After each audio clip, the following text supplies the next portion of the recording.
గతంలో రావడం జరిగింది. మళ్ళా చంద్రబాబు నాయుడు గారు రెండవసారి ముఖ్యమంత్రి అయినాక ఇది రెండవసారి. మొన్న మా మిర్యాలగూడ ఎమ్మెల్యే కుమారన్ మ్యారేజ్ అయినప్పుడు ఇక్కడికి వచ్చి పవన్ కళ్యాణ్ గారిని హెలిప్యాడ్లో తిరిగి మ్యారేజ్ అటెండ్ వెళ్ళడం జరిగింది. ఇది రెండవసారి. కానీ ఒక సీనియర్ నాయకుడు విజన్ ఉన్న ముఖ్యమంత్రిని కలవడం, అది కూడా మీ తెలంగాణలో దేశంలో ఎక్కడ లేని విధంగా ఒక రైజింగ్ తెలంగాణ 2047 అనే ఒక స్లోగన్తో గతంలో వారు ముఖ్యమంత్రిగా ఉన్నప్పుడు హైటెక్ సిటీ ప్రారంభించి విజన్ 2020 డాక్యుమెంట్ ఇచ్చినప్పుడు చాలామంది నమ్మలే. అప్పుడు నేను కూడా ఎమ్మెల్యే ఉన్నా, వారు ముఖ్యమంత్రిగా ఉన్నప్పుడు 19లో ఎమ్మెల్యే ఉన్నా. ఇది సాధ్యమా అన్న, ఆయన అనుకున్న దానికంటే ఎక్కువ డెవలప్ అయింది హైదరాబాద్. ఆ తర్వాత రాజశేఖర రెడ్డి గారు దాన్ని కంటిన్యూ చేసిండు. మధ్యలో 10 years టీఆర్ఎస్ గవర్నమెంట్ వచ్చినా పెద్దగా దాని మీద ఇంట్రెస్ట్ చూపించలే.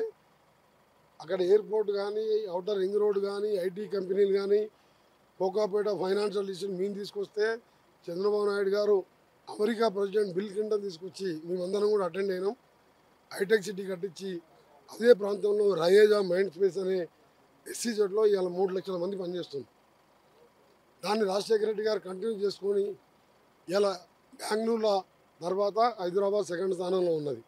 కానీ ఇప్పుడున్న ముఖ్యమంత్రి మేము సీనియర్ మినిస్టర్లు అందరం కూడా బాగా ప్లాన్ చేసి కోకాపేటలో మీరు చూసిండ్రు, ల్యాండ్ ఇద్దామన్నా లేదు, ఉన్న 150-200 కోట్ల ఎకరాలకు పోయే పరిస్థితి.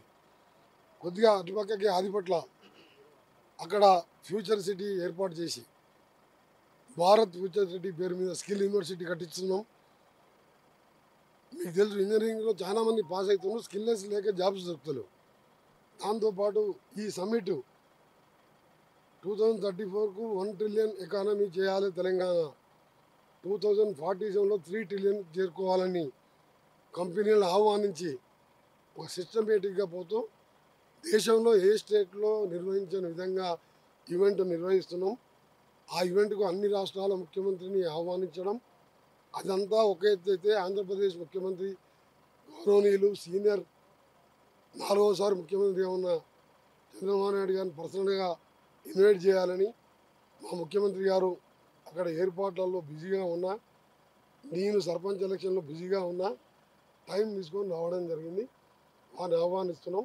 తప్పక వస్తారని నమ్మకం ఉంది. వారు వస్తారు, వారి సలహాలు కూడా తీసుకుంటారు. తెలుగు రాష్ట్రాలకు ఒకటి పోటీ పడి అభివృద్ధి చేసుకోవాలి మనం. అందుకనే వారి ఆహ్వానించడానికి నేను యాదగిరిగుట్ట ఎమ్మెల్యే కమ్ అసెంబ్లీలో విప్ గారు, అలాగే ఆదిపట్ల ఏరియాలో ఫ్యూచర్ సిటీ కట్టే ఏరియాలో మాజీ మేయర్ నిరంజన్ రెడ్డి గారు ముగ్గురం రావడం జరిగింది. వారిని కలిసిన తర్వాత ఏమన్నా ఉంటే మళ్ళీ మాట్లాడతాం. లేదు ఎవరిని కలిసలేదు, నాకు కొంచెం థ్రోట్ కూడా లేదు. మన నైట్ ఇక్కడనే రెస్ట్ తీసుకొని ఈ నుంచి మార్నింగ్ పాల్వంచ వెళ్తున్నాం. పాల్వంచలో అదొక డిఫరెంట్ ప్రోగ్రామ్. గుమ్మడి నరసయ్య అని మీ పేరు ఉంటారు, ఎమ్మెల్యే పార్టీ ఎమ్మెల్యే. నాతో పాటు 3 సార్లు ఉన్నాడు. మొత్తం 5 సార్లు మొదటి 2 టర్మ్లు అసెంబ్లీకి సైకిల్ మీద వచ్చేవాడు. అసెంబ్లీకి నామినేషన్ వేసిందంటే 5 సార్లు ఎమ్మెల్యే గెలిపించిన ప్రజలు. మళ్ళా అసెంబ్లీ లేని రోజులలో, పనులు లేని రోజుల్లో భార్యాభర్తలను నాగలు తిని వ్యవసాయం చేసుకుంటారు. ఇప్పుడు కూడా వ్యవసాయం చేసుకుంటుండు, ఒక పూరి గుడిసెలో ఉంటాడు. ఆ సినిమా ఆయన పేరు మీద గుమ్మడి నరసయ్యనే సినిమా పేరు. ఇది ఆంధ్ర ప్రజలకు కూడా తెలవాలని చెప్తున్నారు. దానికోసం కన్నడ కాదు, దేశంలోనే ప్రముఖ హీరో ఎన్టీ రామారావు స్థాయి హీరో రాజ్ కుమార్ గారు, వాళ్ళ కుమారుడు దివంగత రాజ్ కుమార్ గారు పెద్ద కుమారుడు శివాజీ కుమార్, ఆయనని నన్ను రేపు షూటింగ్ ప్రారంభిస్తున్న సందర్భంగా పిలవడం జరిగింది. అది అటెండ్ చేసుకొని మళ్ళా 12 గంటలకు బయలుదేరి 2 గంటలకు దేవరకొండకు మా గౌరవ సీఎం రేవంత్ రెడ్డి గారు మా జిల్లాకు వస్తుంది కాబట్టి అక్కడికి వెళ్ళే ప్రోగ్రాం. ఎవరిని కలిసే ప్రోగ్రాం ఏం లేదు. ఇప్పుడు చంద్రబాబు నాయుడు గారు తెలుసుకొని కొద్దిగా రెస్ట్ తీసుకుంటే థ్రోట్ కూడా క్లియర్ అవుతుంది. మా నల్గొండలో భారీ బహిరంగ సభతో పాటు నాకు 7th రోజు విజన్ డాక్యుమెంట్ నా department Hyderabad Vijayawada 8 లేన్ది 6 lane next month tender ఉన్నది. 2 లేన్ సర్వీస్ రోడ్ అంటే 8 లేన్ 2 గంటల్లో హైదరాబాద్ మల్కాపూర్ వరకు నేను ఎంపీగా ఉన్నప్పుడు చేపించిన. మీరందరూ టీవీలో చూసుంటారు. అసెంబ్లీలో 10 సార్లు రేజ్ చేసిన. అది దాన్ని 8 లైన్గా నెక్స్ట్ మంత్ టెండర్ పిలుస్తున్నాం. ల్యాండ్ ఎక్విజిషన్ కూడా ఆఫీసర్లను అపాయింట్ చేయడం జరిగింది. దానికి తోడు ఇటు గౌరవ ముఖ్యమంత్రి చంద్రబాబు నాయుడు గారు, మా ముఖ్యమంత్రి గారు, నేను పార్లమెంట్ సభ్యుడిగా నాకున్న పరిచయంతో గడ్కరీ గారు ప్రధానమంత్రి గారిని ఒప్పించి గ్రీన్ ఫీల్డ్ హైవే మా ఫ్యూచర్ సిటీకి వెళ్ళి అమరావతి మీదుగా బందరు వరకు డిపిఆర్ కూడా ప్రిపేర్ చేసడానికి ఆర్డర్లు ఇవ్వడం జరిగింది. రేపు బాప డిపిఆర్ ఫైనల్ అయింది. అలైన్మెంట్ కూడా ఎక్కడికి వెళ్ళి రావాలో ఫిక్స్ అయింది.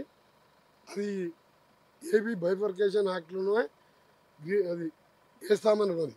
దాంతోపాటు ఫ్యూచర్ సిటీకి వెళ్ళి అమరావతి వరకు బుల్లెట్ ట్రైన్ వేస్తామని కూడా ఆ రోజు విభజన చట్టంలో పెట్టిండు.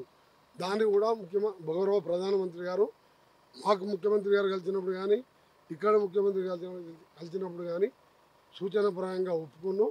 ఈ 2 వస్తే 2 రాష్ట్రాల మధ్యలో ఇండస్ట్రీస్ కానీ ఇండస్ట్రియల్ కారిడార్ కానీ ఎస్సీజెడ్ కానీ చాలా వచ్చే అవకాశాలు ఉన్నాయి. అది 8 లైన్ అయితే టెండర్ అయిపోతుంది. ఆల్మోస్ట్ ఆల్ మార్చి వరకు వర్క్ స్టార్ట్ చేయాలని అక్కడ R&B నేషనల్ హైవే మినిస్టర్గా సక్సెస్ అయిపోయిన. ఎందుకంటే గడ్కరీ గారు లిబరల్ పంచారు. ఇటు మా ముఖ్యమంత్రి ఇక్కడ ముఖ్యమంత్రి నేను ప్రైమ్ మినిస్టర్ గారిని green field highway bullet train మా హైదరాబాద్ చుట్టూ రీజనల్ రింగ్ రోడ్ అదొక వింత 36,000 కోట్ల రూపాయలు.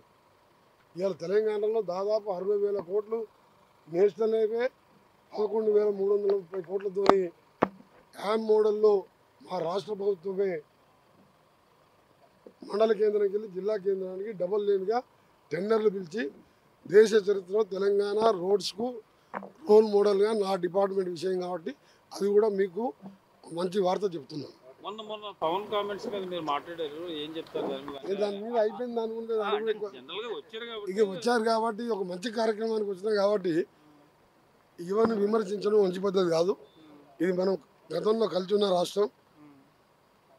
ఇలాగా మనసులు కలిసి ఉండాలి, మనసులు కలవాలి, 2 రాష్ట్రాలు అభివృద్ధి కావాలని ఆ భగవంతుని ప్రార్థిస్తున్నాం. Local to global news at your finger tips. మీ చేతిలో ఒక ఆయుధం.